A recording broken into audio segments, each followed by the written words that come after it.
विकसित यूपी बैठक कानपुर, देखिए सिर्फ और सिर्फ यूपी तक पर।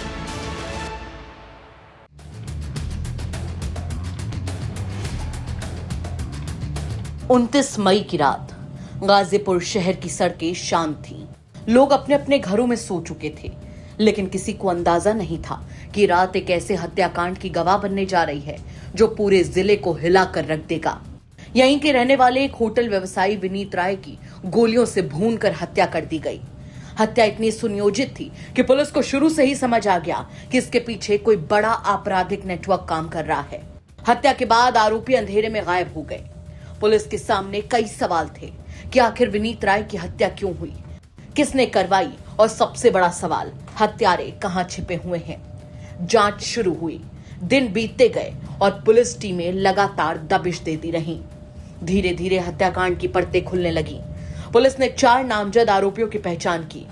इनमें से एक नाम सबसे ज्यादा चर्चा में था, कमलेश चौधरी उर्फ अभिषेक बिंद। कमलेश कोई मामूली अपराधी नहीं था। पुलिस ने उसकी गिरफ्तारी पर 1 लाख रुपए का इनाम घोषित कर रखा था, लेकिन वो लगातार पुलिस को चकमा देकर फरार चल रहा था। फिर आई वो रात जब देर रात पुलिस को एक बेहद महत्वपूर्ण सूचना मिली। सूत्रों ने बताया कि विनीत राय हत्याकांड का इनामी आरोपी कमलेश चौधरी सदर कोतवाली क्षेत्र के कुर्था गांव के पास देखा गया। सूचना मिलते ही पुलिस टीम हरकत में आ गई। स्वात टीम और स्थानीय पुलिस की संयुक्त टीम ने इलाके की घेराबंदी शुरू कर दी।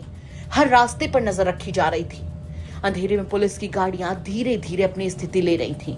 ऑपरेशन शुरू हो चुका था। जैसे ही पुलिस टीम आरोपी के करीब पहुंची, अचानक सन्नाटे को चीरते हुए गोलियों की आवाज गूंज उठी। आरोप है कि कमलेश चौधरी ने पुलिस को देखते ही फायरिंग झोंक दी। कुछ ही सेकंड में पूरा इलाका गोलियों की आवाज से दहल उठा। पुलिस टीम ने खुद को संभालते हुए मोर्चा लिया, लेकिन इसी दौरान एक गोली स्वात टीम प्रभारी रोहित मिश्रा को जा लगी। गोली लगते ही टीम में तनाव बढ़ गया। एक तरफ घायल अधिकारी थे, दूसरी तरफ आरोप है कि 1 लाख का इनामी बदमाश लगातार गोलियां चला रहा था। लेकिन पुलिस ने हिम्मत नहीं हारी।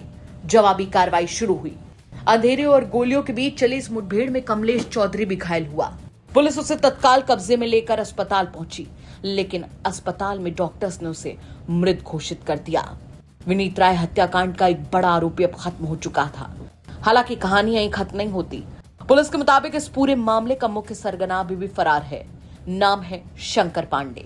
कटरा गैंग का कथित लीडर और माना जा रहा है इस हत्या का मास्टरमाइंड। शंकर अभी भी पुलिस की गिरफ्त से दूर है। उस पर भी 1 लाख रुपए का इनाम घोषित किया जा चुका है। गाजीपुर पुलिस लगातार उसकी तलाश में छापेमारी कर रही है, लेकिन सवाल अब भी बना हुआ है कि क्या शंकर पांडे जल्द पुलिस के शिकंजे में आएगा?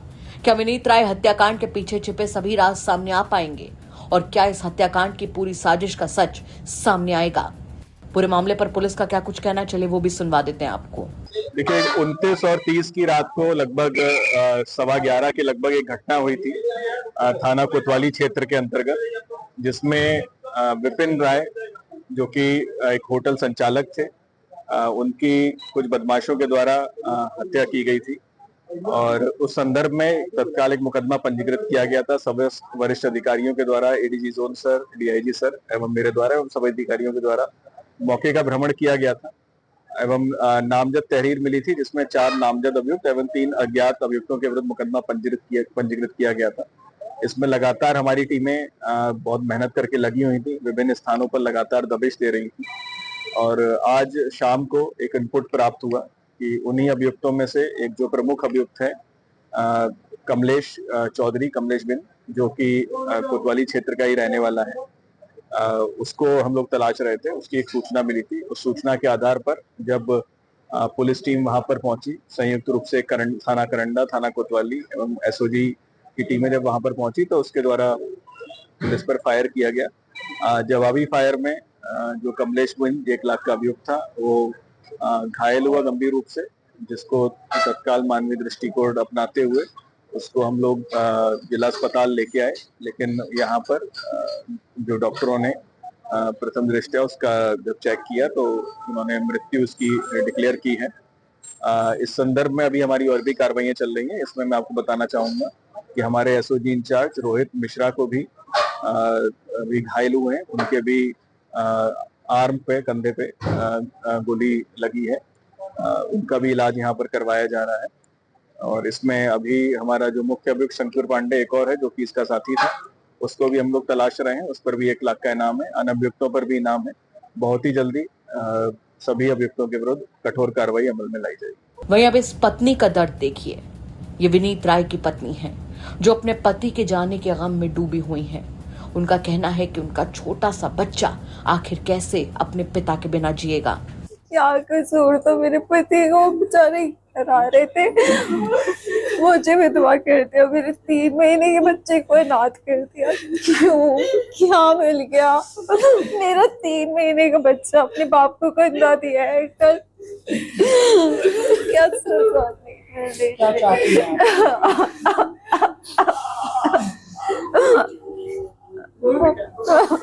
सजा तो मिलनी चाहिए इन लोगों को।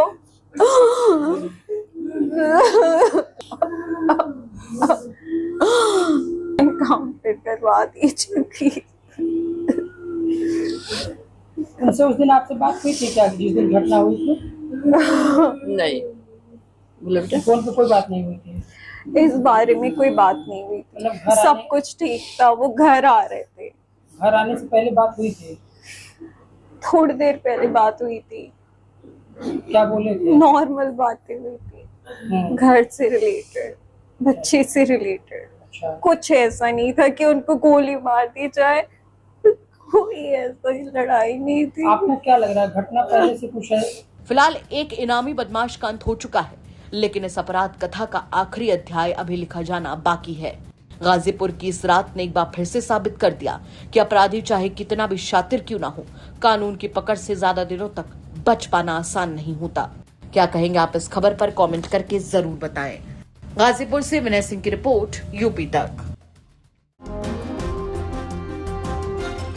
जब कुंभ से हम निकले, इतना विरोध, फिर मुझे समझाया गया कि अरे कुंभ की चीजें कुंभ के बाद खत्म हो जाती हैं, जो विरोध है, जो बात है, वो कुंभ के बाद खत्म हो जाता है। और मैंने भी ये सोचा कि हाँ, फिर सब अपनी लाइफ में बिजी, अपने काम धंधे में बिजी, कहाँ किसी को इतना टाइम है कि ये बार बार मेरा विरोध करने बैठेंगे। लेकिन कुंभ निकलने के बाद मेरा नाम, आपको पता है क्या हो गया था? क्या? कंट्रोवर्शियल हर्षा। कंट्रोवर्शियल हर्षा? हाँ, जबकि अगर मैं इस चेयर पे बैठी हूँ, आपने बोला है, मैं बैठ गई, आपका ये वीडियो वायरल हो जाए, आप कुछ भी उसमें टैगलाइन डाल दे, तो इसमें मेरी कोई गलती नहीं है।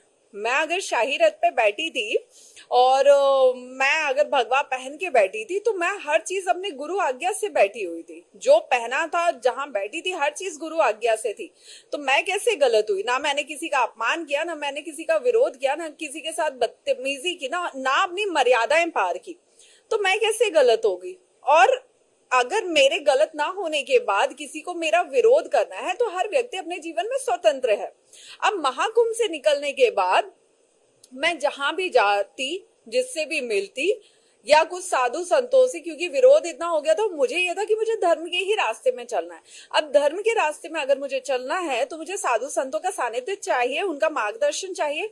उन्होंने मिलने से मना कर दिया कि नहीं, उनसे नहीं मिलना है, उनके साथ बहुत कॉन्ट्रोवर्सी हुई है, बहुत विरोध हुए हैं, नहीं मिलना है। अरे उस लड़की की क्या गलती थी? उस लड़की ने किसके साथ गलत किया? उसके साथ गलत हो रहे। इस वक्त अगर आप लोग साथ में नहीं होंगे, तो कौन साथ में होगा?